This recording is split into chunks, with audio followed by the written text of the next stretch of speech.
ஹார்திக் பாண்டியா, சிவம் துபை இவங்க 2 பேத்தோட அதிரடியால பார்த்தீங்கன்னா, இன்னைக்கு இந்தியா ஒரு இமாலயா வெற்றி பெற்றிருக்காங்க அப்படின்னு எல்லாம் சந்தோஷம் இல்லவே இல்லங்க. இன்னைக்கு இந்தியா ஜெயிச்சிருக்காங்களா? இல்ல நெதர்லாந்து ஜெயிச்சிருக்காங்களா? என்ன பொறுத்தவரைக்கும் இன்னைக்கு நெதர்லாந்து தாங்க ஜெயிச்சிருக்காங்க. நான் சொல்றது ஜெயிச்சது வெற்றியே கிடையவே கிடையாது. ஏன்னா, அந்த அளவுக்கு எனக்கு ஒரு இந்தியா மாரியான ஒரு சச் எ டேலண்டான அணி இன்னைக்கு நெதர்லாந்து அணிக்கு எதிரா விளையாண்ட விதம் கொஞ்சம் கூட சரியே இல்லங்க. பிளஸ் பேட்டிங்ல இந்தியா கிட்ட கொஞ்சம் இம்ப்ரூவ் பண்ணியே ஆகணும். ஒரு சின்ன அணின்னு நெனச்சு தான் சாதாரணமா விளையாண்டுட்டு இருக்காங்கன்னு நெனைக்கிறேன். என்ன பொறுத்தவரைக்கும் இப்போ ஒரு பிளானிங்கே இல்லாம இருந்த மாரி இருந்தது. பிளஸ் ஆனா அந்த நெதர்லாந்து அணி அப்படி இல்ல. ஒரு பக்கா பிளானோட உள்ள கேட்டுக்குள்ள வந்தாங்க. பிளஸ் இந்த மேட்ச்ல இந்தியா என்ன பண்ணுனாங்க? பிளஸ் எதனால இந்த அளவுக்கு ஒரு மோசமான பெர்ஃபார்மன்ஸ் இந்தியாட்டருந்து வெளிப்பட்டது? பிளஸ் நெதர்லாந்து என்ன பண்ணாங்க? பிளஸ் எல்லாமே டீட்டெயிலா ஒண்ணு விடாம அலசி ஆராயப்போறோம். வீடியோவ ஒரு நிமிஷம் கூட ஸ்கிப் பண்ணாம கடைசி வரைக்கும் பாருங்க நண்பர்களே. ICC T20 world cup 2026 India versus Netherlands இது கடைசி லீக் மேட்ச் இந்தியாவுக்கு இந்த வருஷம் டி20 வேர்ல்டு கப்ல கடைசி லீக் மேட்ச். இந்த மேட்ச்ல இந்தியா ஒரு ஃபயரிங் பெர்ஃபார்மன்ஸ் கொடுக்கும். ஒரு 300 ரன்ஸ் பிளஸ் அடிக்கும். பிளஸ் வேற மாதிரி இந்திய அணி நம்ம இன்னைக்கு பார்க்க போறோம் அப்படின்னு எல்லாம் எதிர்பார்த்து தருணத்துல இந்திய அணி அதற்கெல்லாம் அந்த ஒட்டுமொத்த ரசிகர்களே பார்த்தீங்கன்னா டோட்டலா ஏமாத்திருக்காங்கன்னு சொல்லி ஆகணும். முதல்ல பேட்டிங் பிடிச்ச இந்திய அணி பார்த்தீங்கன்னா 20 ஓவருக்கு 193 ரன் அடிச்சாங்க. 6 விக்கெட் மட்டும் இழந்தாங்க. பிளஸ் அதுக்கப்புறம் பேட்டிங் பிடிக்க ஆரம்பிச்ச நெதர்லாந்து பார்த்தீங்கன்னா அவங்களும் 20 ஓவருக்கு 176 ரன் அடிச்சாங்க. பிளஸ் 17 ரன் வித்தியாசத்துல இந்த மேட்சை அவங்க கோட்டை விட்டுட்டு போனாங்கன்னு சொல்லி ஆகணும். இருந்தாலும் இந்த மேட்ச்ல 17 ரன் வித்தியாசத்துல இந்தியா ஜெயிச்சிருக்கு அப்படிங்கறத நீங்க எல்லாருமே நினைச்சிருப்பீங்க. எல்லாரும் அப்படிதான் நினைக்கிறோம். ஸ்கோர் கார்டு பார்க்கணும். இந்தியா 17 ரன் வித்தியாசத்துல ஜெயிச்சிருக்குன்னு அப்படிங்கறது மட்டும் தான் நம்மளால பார்க்க முடியும் தவிர அதற்குள்ள என்ன நடந்தது அப்படிங்கிறது நம்ம டீப்பா அனலைஸ் பண்ணி ஆராய்ச்சி அப்படின்னு பார்த்தோம் அப்படின்னா இந்திய அணி தான் இன்னைக்கு தோல்வி அடைஞ்சிருக்கணும். பிளஸ் நெதர்லாந்து தான் இன்னைக்கு ஜெயிச்சிருக்கணும் அப்படிங்கிற மாதிரி இருக்குங்க. அந்த அளவுக்கு இந்திய அணியை கம்பேர் பண்ணும்போது நெதர்லாந்து ஒரு குவாலிட்டியான பர்ஃபார்மன்ஸ்ங்கிறது கொடுத்துருக்காங்க. இன்னைக்கு ஒரு அப்செட்டுங்கிறது நம்ம எதிர்பார்த்தது தான். பிளஸ் ஆனால் அது நடக்கவே இல்லை. ஏன்னா ஜிம்பாப்வே ஆஸ்திரேலியாவை துரத்துனாங்க. பிளஸ் நெதர்லாந்து இந்தியாவுக்கு ஒரு அப்செட் கொடுப்பாங்க அப்படிங்கிற மாதிரி தான் இருந்தது. கடைசியில் ஒரு ஃபைட் பேக் பண்ணாங்க பேட்டிங்கில். சிவம் துபே, ஹார்திக் பாண்டியா அவங்க கொஞ்சம் ஃபைட் பேக் பண்ணல அப்படின்னா இன்னைக்கு கம்பல்சரி ஒரு அப்செட்டுங்கிறது இந்த டி20 வேர்ல்டு கப்பில் நம்ம கம்பல்சரி அனுபவிச்சிருப்போம்.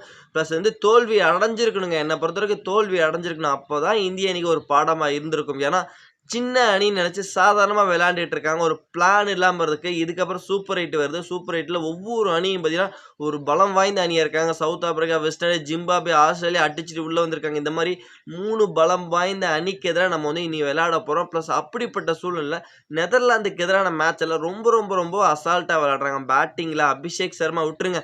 அவரு பார்த்தீங்கன்னா, அந்த கான்ஃபிடன்ஸ் இல்லாம இருக்காரு. முதல் 2 மேட்ச் டக் அவுட் ஆயிட்டாரா, பிளஸ் அந்த ஒரு கான்ஃபிடன்ஸ் இல்ல. ஒரு ரன் அடிச்சாதான் அவருக்கு அந்த கான்ஃபிடன்ஸ்ங்கிறதே வரும். முதல்ல சிங்கிள்ஸ் அடிச்சு பிளஸ் அதுக்கப்புறம் ஸ்ட்ரைக் கொண்டு வந்தாருனா தான் அவருக்கு அந்த ரன்னுங்கிற கான்ஃபிடன்ஸ். அவரை விட்டுருங்க.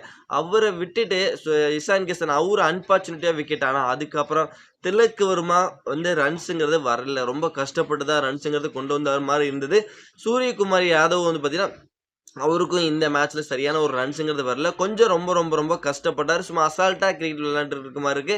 பிளஸ் அவரோட ஷார்ட் செலக்ஷன் எல்லாம் பார்த்தீங்கன்னா ஒரே அந்த leg side focus fine leg இதை மட்டும் தான் ஃபோக்கஸ் பண்ணி விளையாடுற மாதிரி இருக்க மாதிரி இருக்கு. பிளஸ் அதை கொஞ்சம் திருத்தணும். பிளஸ் அதுவே அவரோட வீக்னஸாவே மாறுது. பிளஸ் ஏன்னா அந்த அதை பயன்படுத்தி அவர் விக்கெட் எடுக்கிறாங்க. அந்த இடத்துல தான் பார்த்தீங்கன்னா ஆல்மோஸ்ட் சூரியகுமார் யாதவுக்கு ஃபைன் லெக்ல ஒரு கேட்ச் ட்ரா பண்ணாங்க. பிளஸ் மறுபடியும் அவுட் ஆனதும் பார்த்தீங்கன்னா அதே ஃபைன் லெக்ல தான். பிளஸ் அதனால சூரியகுமார் யாதவோட அந்த ஷார்ட் செலக்ஷனை கொஞ்சம் இன்னும் கொஞ்சம் மாத்தினாருன்னா இன்னும் கொஞ்சம் பெட்டரா இருக்கும்னு நான் நினைக்கிறேன். என்னை பொறுத்த வரைக்கும். ஏன்னா ஒரே சைடே அடிக்க ட்ரை பண்றாரு. ஒரே சைடு டார்கெட் பண்றாரு. அல்வா பால் போட்டு அசால்ட்டா எடுக்க தான் பார்ப்பாங்க. அந்த மாதிரி ட்ரை பண்ணிக்கிட்டே இருந்தாருன்னா அதனால கொஞ்சம் அவர் இம்ப்ரூவ் பண்ணாரா இன்னும் நல்லா இருக்கும். இன்னைக்கு இருக்கக்கூடிய ஒவ்வொரு மேட்சும் டேஞ்சரான அணியா இருக்காங்க.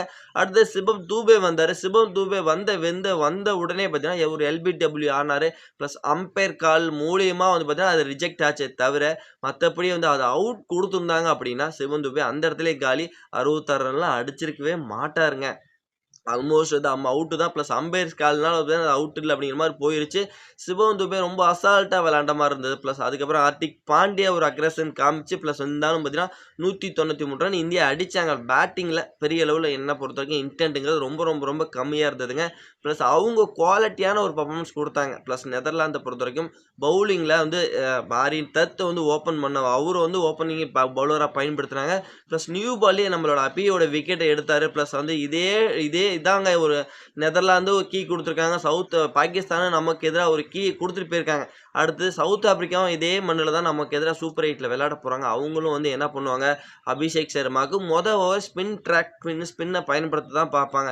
ஸ்பின்னுல இவரு எப்படியாவது விக்கெட் எடுத்துடலாம்னு ஒரு இது வேற இது பண்ணிட்டு போயிட்டாங்களா, பிளஸ் வந்து ஒரு கீ குடுத்துட்டு போயிட்டாங்க. அந்த கீய பயன்படுத்தி அபிஷேக் சர்மாவ மறுபடியும் விக்கெட் எடுக்க தான் பார்ப்பாங்க. பிளஸ் அதுக்கு நம்ம வந்து வழி விடக்கூடாதுங்க. இனி இருக்கக்கூடிய எல்லா மேட்சஸ்லயும் வந்து பார்த்தீங்கன்னா, நம்ம வந்து எப்படியாவது முயற்சி பண்ணணும். இனி இருக்கிறது 3 சூப்பர் 8 அந்த 3 மேட்ச்ல கம்பல்சரி நம்ம ஜெயிச்சா தான் செமி ஃபைனலுக்கு போ முடியும். செமி ஃபைனல்ல ஒரே ஒரு மேட்ச் தான் இருக்கு. அந்த ஒரு மேட்ச் ஜெயிச்சா தான் ஃபைனல் போ முடியும். ஃபைனல்ல மேட்ச் ஜெயிச்சா தான் நம்ம வந்து கப் அடிக்க முடியும். நமக்கு இந்தியாவுக்கு இனி இருக்கக்கூடிய 5 மேட்ச் இருக்கு. இந்த 3 மேட்ச் ஜெயிச்சா தான் அடுத்த மேட்ச்சுக்கு போ முடியும். அதனால ஒவ்வொரு மேட்ச்சும் பார்த்தீங்கன்னா, ரொம்ப இம்பார்ட்டன்டான ஒரு மேட்ச். அதனால அந்த இம்பார்ட்டன்ட்டா உணர்ந்து எப்படியாவது இருக்கக்கூடிய இந்த ஒரு மேட்ச் தான் இவங்க கூட விளையாட போறோம். எப்படியாவது ஒரு பிளானிங்கோட போணும். பக்கா பிளானிங்கோட போணும். ஆனா நம்ம இந்திய அணிய பார்த்தா ஒரு பக்கா பிளானிங்கோட வந்த மாரி தெரியவே மாட்டேங்குது. இந்த நெதர்லாந்து அணிக்கு எதிரா விளையாண்ட விதத்த பார்த்தா, பிளஸ் ஆனா ஒவ்வொரு டீமும் ஒரு பக்கா பிளானோட வர மாரி தெரியுது. பிளஸ் நம்ம ஃபீல்ட் இருக்கு அபிஷேக் சர்மாக்கு அந்த ஃபீல்டிங் செட் பண்றது விதமா இருக்கட்டும். பிளஸ் நம்ம எல்லாத்துக்குமே ஃபீல்ட்லாம் பயங்கரமா செட் பண்றாங்க. ஆனா நம்ம பசங்க அப்படி யாருக்குமே ஃபீல்ட்லாம் செட் பண்ண மாரி தெரிய மாட்டேங்குது.